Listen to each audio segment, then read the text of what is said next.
He said just to kind of lob it out there, slowly retrieve. Oh my goodness, that action is wild. It's going like this in the water. Gosh, that's crazy. It sounds like whoop, whoop, whoop, whoop, whoop. Whoop, whoop, whoop, whoop, whoop, whoop. Any bass that eats this thing's gonna have to be like 8 pounds. Over the last decade, I've caught fish in every corner of North America. From California to Mexico, Florida to New York, and all the way up to Canada, documenting it all on video for you guys. Yes, I got it! But as a video creator and instructor, I've generally left out one of the most important and the largest demographics in the world of fishing, and that is the bank beater, the pond prowler, the shore master. Yeah! In this series, I'm making it my goal to fish more bodies of water than I ever have before, but this time, from the bank. My name's Tyler, and this is 100 Ponds.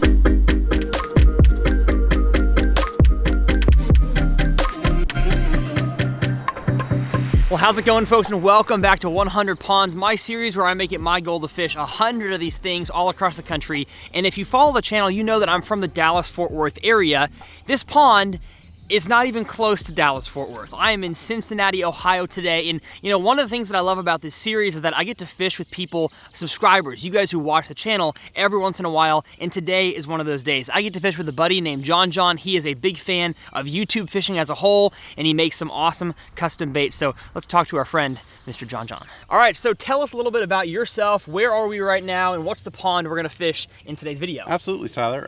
We are in Cincinnati, Ohio, at my place. Been fortunate to have a great pond. When I was a kid growing up, I'd always tell my friends, I'm gonna live in a house where I can fish off the front porch. Exactly. And so we've been blessed with a great home and a pond I manage, and yeah, I love it. And I got into barbecue at first after I was a minister for about 20 years. Yeah. And then after going through my second cancer and all that, I decided I was done with that, and I started making baits. Y'all, look at this thing. This is the crawler. Holy cow. So you've got the drowning monk on. This is the wet rat. Man, they catch fish. So we're gonna see about pretty that. Amazing, yeah, right? So my first lure that I usually throw at ponds is some kind of topwater or vibrating jig. It's not usually the Big D's crawler, but you know what? Is that what it's called? Drowning monk. But when in Rome, or Cincinnati as we are, I'm gonna start with the bait from the man himself at pond number 52. Right? Yeah.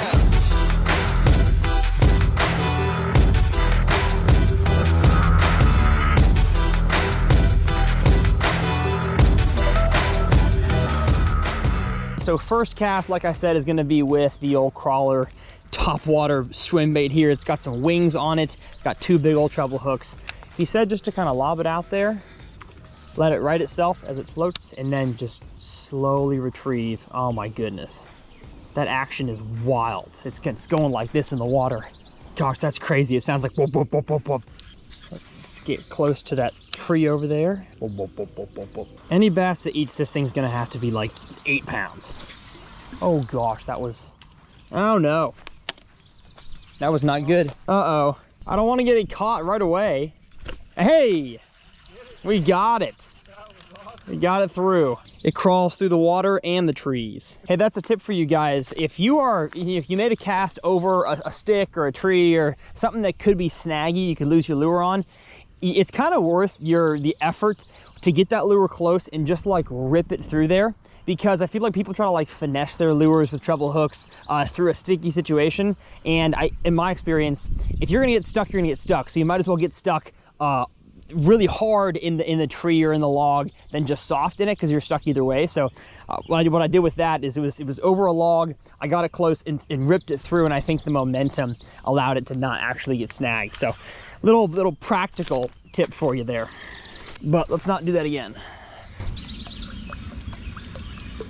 Gosh, such a cool sound. Now, all the lures John makes, he tests out here on his own private pond, and so these fish have definitely seen this lure quite a lot. So am I expecting to catch one? No, but if I do, that's gonna be epic. This could be the one right here. Glug, glug, glug, glug, glug, glug, glug, glug, glug, glug, glug. Gosh, something big is boiling right here, right in front of me. Well, whatever it was didn't want my stuff. And I'm also realizing I didn't talk about forage species, the conditions today. Today it is I say like early summer, late spring day here in Ohio. We have relatively clear water, probably from what I can tell so far, 1 foot to 2 foot visibility. I know he has bluegill and some bait fish in here, and they've got big bass. He lost a 10-pounder, he says, and has caught several over 6 pounds in this small little neighborhood pond. So that's kind of the conditions. Looks like we have some shoreline grass, we have pond weed, we have some snot grass, and lay down logs. Didn't catch any out of the lay down logs, but there are some overhanging trees that I might be able to sling this swim bait all the way up to. But like I said, starting off with the swim bait because I feel like that's good for the storyline. Well, you know what? We did it for the culture, okay? For my swim bait fishermen out there, that one was for you. But 100 Ponds is about teaching as well. So let's teach you guys how to catch some fish in a post-spawn pond that looks just like this. And I'm gonna start with the old Thunder Chicken. And what I mean by Thunder Chicken was the Thunder Cricket, which is a great vibrating jig. And like I said, this pond is in the immediate post spawn, so bass should be relatively shallow, feeding on bluegill, if not pushed off kind of on the first immediate break. Now, I was throwing a giant topwater rat looking thing to start, so definitely wasn't high percentage. I'm gonna go from a moving bait and do one loop around the pond this way, and if I don't get anything on this, I'm gonna go to a caffeine shad, a soft plastic jerkbait. And if they don't bite that, and then a drop shot, and something is wrong. It's probably a little bit too calm for a Thunder Cricket. I was kind of hoping the wind would pick up. We'd have some more, you know, water movement in here. Oh, hold up. Oh, yes. Oh, he got off. Oh, no. Oh, dang it. Oh, man. Just as I was saying that. Although that fish actually ate it on the fall, which is more like a soft plastic or a jig bite than it was a vibrating jig. But there's fish to be caught. I just had one. And you know, when you're pond fishing, you really have to take everything into consideration, exactly what's happening, what the fish are telling you. That way you can throw the right lures for the right situation. Seeing that fish bite on the fall makes me think they're gonna be more willing to bite a soft plastic or a jig today than they will a moving bait. But we're gonna stick with this lure for the duration of this side of the pond here before we switch to the lure that I think is gonna catch us the bass in this pond, and that is the caffeine shad. I'm calling it now. Well, I know the secret remedy for a pond that has no easily biting bass, and it's this hook right here with this lure right here. If you've got finicky bass, I don't care what the water quality is, unless it's like dirt. It is really hard to top, if not impossible to top, a weightless soft plastic jerkbait in watermelon red. Actually throwing this on the brand new Pro TI, the brand new model for 2023. It is a slick reel, but I have not casted this one yet, so I'd like to not get a backlash. Great, first cast success. And for my next magic trick, I'm gonna flip it by this little culvert here. High percentage. Oh gosh, that was one. Could have been a bluegill, who knows? We're gonna choose to believe it was a bass. No, that's a bluegill. Ooh, uh-oh. Oh gosh darn it. Could have been a bluegill. I didn't check. All I know is my line ticked and the bait was running the opposite direction. How about you check next time, Tyler, before slamming them in the face? You know what I'm gonna do? I just got an idea. I'm gonna go get a new soft plastic here, but also I'm gonna add something to this that I think might trigger a bite in this. And what I can see now is slightly stained water. So what I'm gonna do here, I'm gonna take off this blade from a belly weighted swim bait hook, thread this wire here with the blade on it onto my wide gap hook, and then rig the jerk bait. Oh, hold up, wait, no. Jerk bait, then blade. And that right there, folks, interesting. Will this work? Maybe. Is it gonna work? Huh? What the dog doing? He's not so sure. Let's go. Let's give this bladed fluke a try. Ooh, just spook some stuff from this bank here. Come on. Oh dang, that actually looks really good in the water. Holy cow. Every time you twitch it, the blade goes purr, purr. This could totally be a brand new video idea. Interesting. Y'all might be witnessing the creation of something great. Gosh, got one. Let's go. Skipped it underneath the tree. Perfect skip. Oh, let's go, baby. That right there is a success for our first ever Ohio pond. Beautiful little bass. He's got some kind of little growth on him there. Oh man, Beautiful, really, really healthy fish right there. I can tell they have good genetics. Yes! And I highly doubt it was the blade that got it done. I think it was the fact that I made a perfect skip underneath there, but that is a success. Let's go. But man, when you've got a pond like this that has almost no structure, no grass lines, no big drop offs, no brush piles, but you have overhanging trees, I don't really care how shallow it is. There's usually a few bass hanging underneath those overhangs, especially if the overhanging trees are the only place that shade is provided. As it gets warmer and warmer, gosh, had another one. Oh, it's on, baby. Use bass are going to use overhanging trees. So let's keep on fishing. I've got a good feeling. Oh, gosh. Dude, look at this. Giant, just like ate a bluegill right here. See, that's crazy to me because the bluegill are spawning here. I made a whole bunch of casts from way over here. And that fish, I mean, obviously fish was around here. He did not come to eat it. And then I'm standing there and he eats a real bluegill right in front of my feet. So I'm gonna back up and really spend some time. I'm talking like 10 casts just to this area right here. I'm gonna get even farther away. And that's really key this time of year. You know, whatever the post spawn is for you, whether it's up north here in early June or South Texas, Florida, that's like January, February. Making long casts to the areas that bluegill are spawning is a great place to find bass because it's a dinner plate. Like those fish literally have bluegill served up on an open table for them, and they can kind of come up and eat one whenever they want and then head back to the edge of the area. So that's exactly what that big bass was doing. So I'm gonna really fan cast around this area here. Probably not gonna get one. These fish are probably smart. He knows exactly what he's looking for, and that's a real bluegill and not my fake one. I think you did. Oh yeah, it's like a bass that crawls up. Mm-hmm. Really it swims and crawls. Gosh, oh, I just got nailed. Yeah, I just got nailed. Same place I lost one earlier. Eat it, eat it, eat it. Gosh, big and what was that?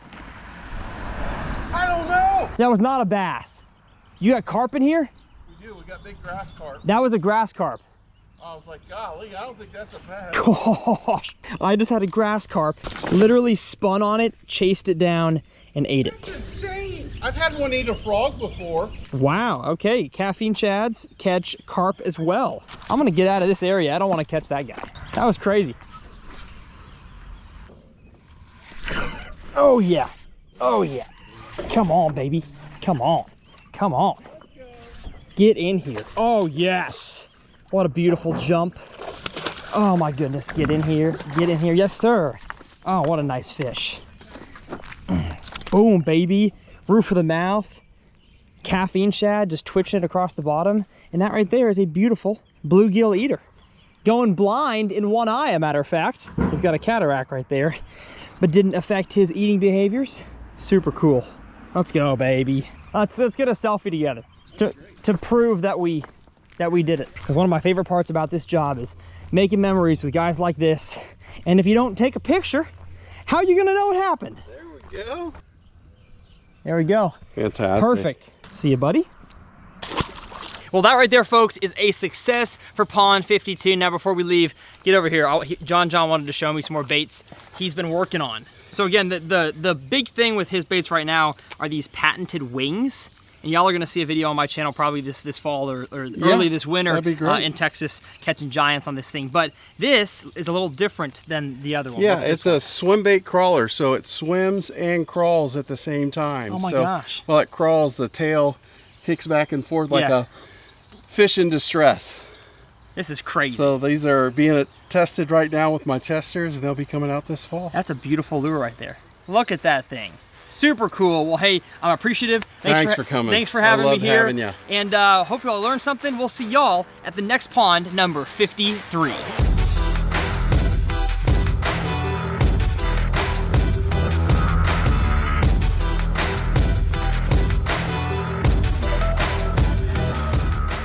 So pond 53 is nowhere near pond 52. Matter of fact, we are back in Texas. Some of y'all may know I travel for 9 weeks on the Bass Pro Tour filming content for some Major League Fishing anglers, mostly Alton Jones Jr. for his channel. And then the rest of the year, I kind of travel for myself to make YouTube videos for you guys. And so that's why this series sometimes is gonna be all over the place, because I am in and out of Texas at many times throughout the year. So that's why we started in Cincinnati and we're finishing in Texas. Now, the interesting part about this part of the episode is that I really don't have much fishing gear. My truck and my boat with almost all my mock combos and of course my fishing gear are in Michigan right now, and so I kind of had to make do with what I got. So today we're using a mock smash bait caster. I believe it's a 7.2 medium, yes.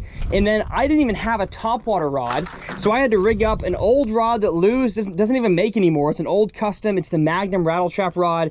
I have a BB1 Pro, which is not usually a topwater reel, and I've got 20-pound Seagar Smackdown braid. So I'm not really set up well, but you know what? I have a feeling that this combo here can absolutely sling a buzzbait. So we're in a beautiful body of water today. I'm gonna bring these pliers, and I don't even have a Texas rig. I guess I'll bring a jig. And of course, I'll teach you guys everything I'm learning as I'm fishing. It's gonna be an awesome place, and you're gonna see more content from this body of water in the future. There are tons of ponds too on this property that we're gonna fish. So enough chit chat, let's fish.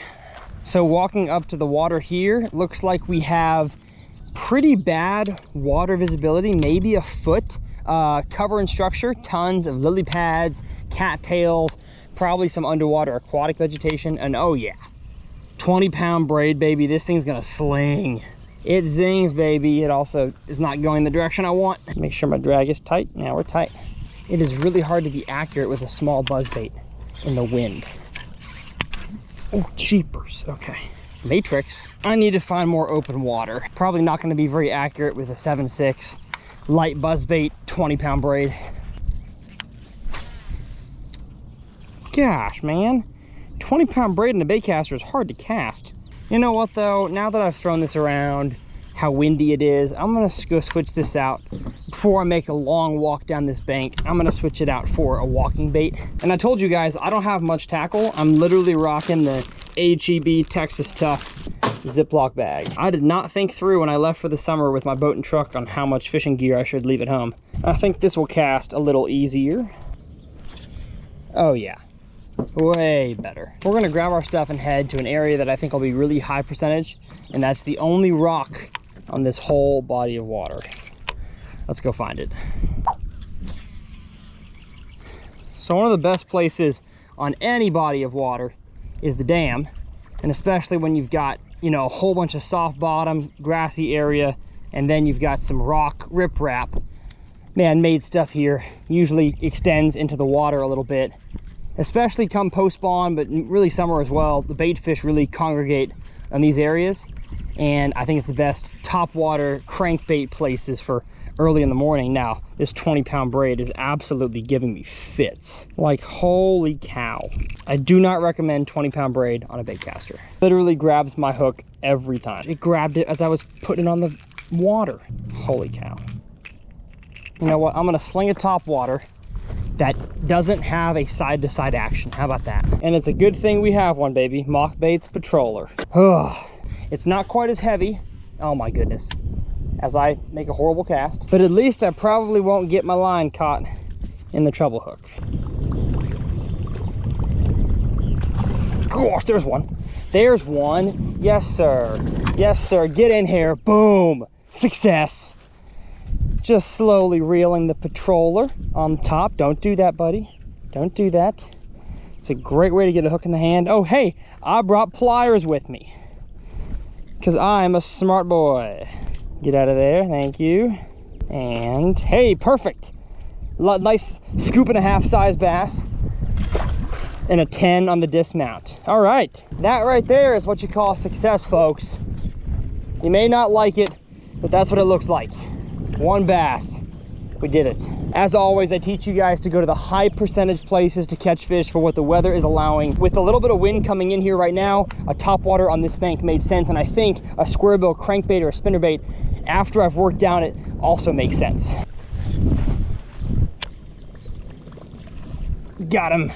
Yes, sir.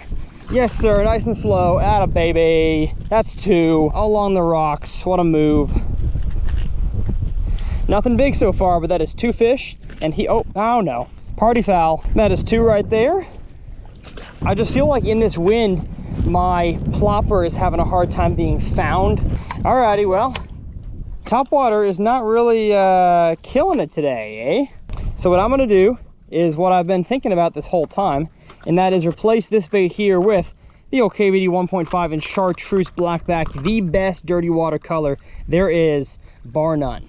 Now, I normally don't recommend throwing a crankbait on braided line, but this is the only crankbait rod I really have today. My mock smash combo's over there, and I kind of want to put a jig or a worm on that combo. So because this rod tip is pretty soft, we're going to go with braided line. And as long as I don't set the hook too hard, which I think I've done a good job of today, I'll probably land these fish. And the water's dirty, they can't see this line anyways. I feel the tides starting to shift, baby. Let's catch some on it. Well, I was just getting ready to fish down this bank again, and my buddy that I came with, Jonathan, says he caught a PB and needs the pliers. Yeah, buddy. 0.1 bigger. 0.1 bigger than your previous PB? Oh, dude. That's a beautiful fish. Hold that thing up to the camera. Oh yes, J-Mart with the biggins. Sick. So he's got a swallowed EWG. I'm gonna go in from this direction and poke it. There we go. Got it? Got it? Oh, there we go. Beautiful, beautiful. Sir. Beautiful fish. Alrighty, let her go. Yeah, suffer long enough. Let's go. So after the exciting PB by Jonathan, I tied on Outcast Tackle Juice Jig. Also got myself my on-body microphone because it's pretty windy and I want to make sure y'all can hear me well. So what I'm going to do on this whole stretch here, again, I worked down with the Topwater, only caught 2. I'm going to work down it with the crankbait.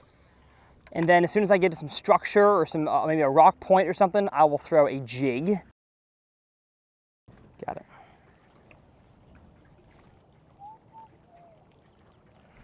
Gosh, there's one. Yes, sir. Yes, sir, on the jig. On the jig. Oh, what a beautiful fish. What a beautiful fish. Get in here. Yes, sir. Let's go. Working the edge of a dock with the juice jig. Beautiful. I mean, like super, super chunky fish. Was not hooked by much, so I'm glad that I flipped him in. Let's go. Actually, I'm going to release him up here, far away from where this area was. That could have been the fish that I just missed twice, but it also could be a different one. So I've got to clear my spool. Kind of dug into my spool there. Sick. All right, let's drop it down. Even though it's cloudy, it's been super hot, so I think this water temperature is pretty toasty, which has probably made these fish really suck underneath any kind of shade they can find, which is right here under this dock. Let's go. We love a jig fish, baby. What the heck? Gosh, stinking broke me off. Dang it, man. Ah, they're all over these docks. It's the only jig I had. Oh, and there he jumps right there. 4-pounder. Good grief. J-Mart! I am once again asking for your financial support. Can I have a hook? Yes. Thank you, J-Mart, for the worm hook. Okay, we gotta go back to the truck, grab ourselves a cutter worm, and then we'll be back in business, baby. Gonna rig up a black trick worm. It's been a long time since I've used a straight black worm, but I feel like with the water clarity and the fact that I don't have very heavy weight on here, I think black could work well. And it's really one of the only worms that I brought, so my choices are limited. If that don't work, we have a cutter worm, and I'm gonna bring that with us too. All right, these fish don't stand a chance now. We got a worm, baby. Man, I feel like the trick worm is a little bit too skinny, so we're gonna switch to the cutter. In this dirty water and wind, I think it might be hard for them to find it. Oh yeah, baby. Oh yeah, big worm. What you think about that, huh? Big worm. Well, man, it seems like without a jig, I'm not getting bites out here, which is just weird. I feel like it's the same as that dock over there. I feel nice metal structure down there on the bottom, and yet I'm not getting any bites on the worm. So I may have to bum a jig off somebody. Flipping the worm right on the edge here. Let it fall all the way down, slack line. Should lift up and be a fish. No? Dang it, that first dock was so deceiving. Maybe it is a jig thing, I don't know. I just can't see these fish not biting a worm. John, you said you had a jig. Can I borrow one? Well, it's no Outcast jig, but I think I'm gonna have to bum one off my dear subscriber here, because I don't think the worm's doing it. Well, here we go, folks. Black and blue jig, absolute dagger of a hook. I mean, this thing is thick as a brick. So hopefully we can set the hook and not break off. I'm only throwing 15-pound line here, and it is old line that's sat in my truck for a while. But as always, gonna give them the hammer and hope we don't break off. I like it already. Sinking down a lot faster. I can feel the bottom. I had enough of that slow worm stuff. Get that out of here. There we go. Yes, sir. Yes, sir. Oh, what a janky hook set. Oh my gosh. What? No, dude! Gosh, dang it. This rod is just not a 5/8 or 3/4, whatever this is, ounce jig rod. Dang, that was like a 5-pounder. I made a flip all the way over there. I've been grinding. I've been hitting every corner, every piece of grass. Man, see, that right there is why there's no necessarily one size fits all rod. I think a medium heavy would have probably been better than a medium here. Man, because that was a nice fish sitting alone on that clump right there. Gosh dang it. I hate not having my gear with me. Wish I had left a few more rods here in Texas, but gotta make do with what I got. And this medium, 7.2 medium fast is not the deal for the jigs. I mean, I gave that fish the business, had him hooked, and it just pulled out. Gosh dang it, man. Hate that. Here on the channel, I'm always teaching you guys that you have to use the right gear for the job, for the technique. And that right there was a prime example of not doing that. This is not a jig rod. This is a spinnerbait, crankbait, weightless soft plastic rod. This line is a little bit too thin for that style of hook. I mean, this is a straight up flipping jig. So I think the only way I'm going to get a hook into this fish is if it's, you know, close quarters and I really give him the business, because the fish on that little patch of reeds right there, I felt like I had him under control, but he won the battle for today. It was awesome. Oh, there's one. Oh, yes. Oh, this feels big. This feels big. Maybe this is a PB breaker. Oh, yes. Oh, baby. Do not get off. I don't know how the heck I'm going to land this fish because I'm kind of blocked in here. That's a nice fish. That's a nice fish. Okay, I'm going to have to hand my rod underneath here and fight him through the wood. Oh, gosh. Okay. Well, oh, my goodness. I don't know what to do. I'm going to bring him this way. Bring him this way. Got him. Yes, sir. Hey, let's pass him through the wood here. Oh, beautiful. Beautiful. 5-pounder, maybe 5.5 on the jig. Not a PB breaker, won't break 14, but that's an awesome, beautiful fish. You know what? It'll go probably just under 5. Super, super healthy. These fish are very well fed in here. Num, num, num. Thank you, friend. That's a heck of a fish to end this 100 Ponds episode on. Adios, Mr. 5-pounder. We'll see ya. Well, as y'all know, in every single one of these episodes, I try to teach you guys something to help you become a better bass angler. And I'm not sure if I taught any technique-specific things or pattern-specific things about bass fishing, but I think today I taught that you really have to have the right gear for the job. And while the Mock Smash 7.2 medium is a great rod for lots of things, it's not the best rod for this jig. Now, like I said, I was able to catch one because it was close quarters. I set the hook my good way over my right shoulder, and so I was still able to catch a fish, but I definitely miss having the gear necessary for the job. So that's the thing I learned. Hopefully y'all learned that as well. If y'all enjoyed this video, hit that subscribe button. I love teaching you guys how to catch more fish, and 100 Ponds is one of my favorite ways to do it. If you want to see my last 100 Ponds video, click up here in this corner and stay tuned because the next 100 Ponds video is going to be super unique, and we are fishing the jig with the right rod this time. My name's Tyler, and we'll see you guys next time on 100 Ponds.